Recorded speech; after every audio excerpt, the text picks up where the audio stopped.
Okay, so I wanted to share a couple of the tools that I use. I made a lot of ahas in my teaching in the last probably year and a half.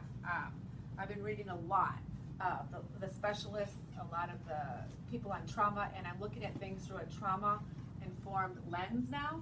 And one of the tools that I use, that I've always used, but I'm going to share with you that I put it into digital form, is my brick filling analogy.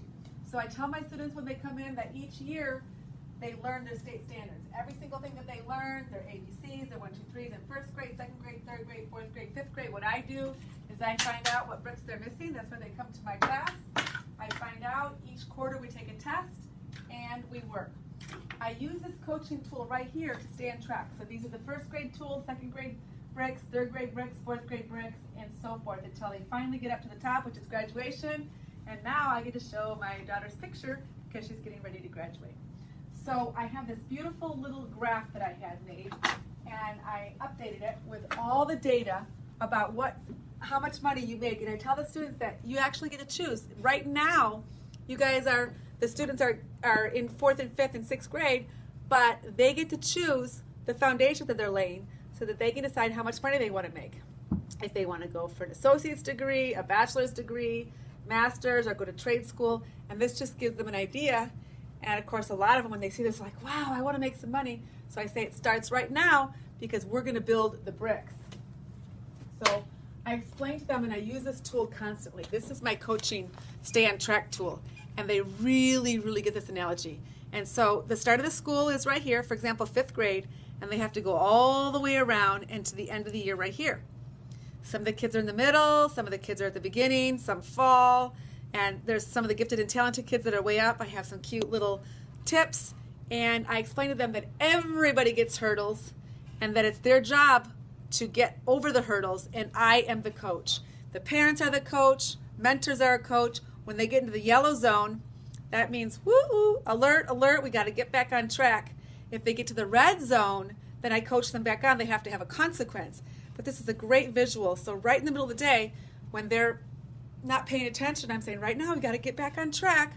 Let's use the visual, and let's figure out what your hurdle is, and let's find a way to coach you to get around. And I explain, too, to other teachers and parents that sometimes we have to be their surrogate prefrontal cortex and kind of help them, because we talk about the brain to help get them over the hurdle.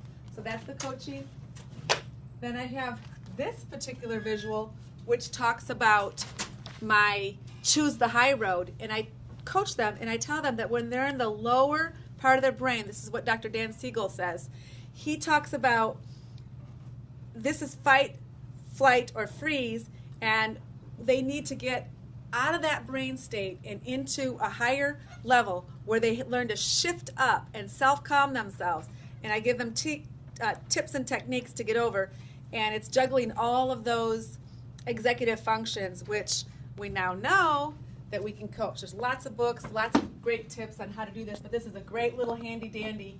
I use Dan Siegel's brain hand model about the brain stem, the limbic system, and then the prefrontal cortex, and then I tell them it takes until about 24, 25 years old to get there. And the state that we use as the teacher also helps regulate the student state. That's the mirror neurons. We've learning a lot about that. Just started learning about that since 1990, and now we're being able to utilize it in the classroom. So anyway, I have these tools. For example, sometimes kids, we have a kid with behavior, and we're looking at them, and we're like, what is going on? And I have this little meerkat to remind me that sometimes kids are really like hypervigilant. You have that student that comes in and they're watching everything, and they can't focus, and it all goes down into the brain.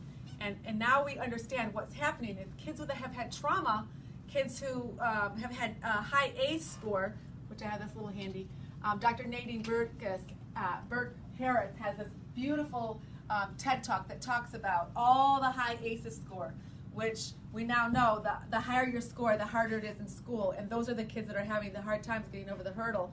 The higher their score, the more difficult it is, not only for them with behavior, but with health. So anyway, I have these tools. If anybody's interested, let me know, email me, and I can send them to you in a digital format.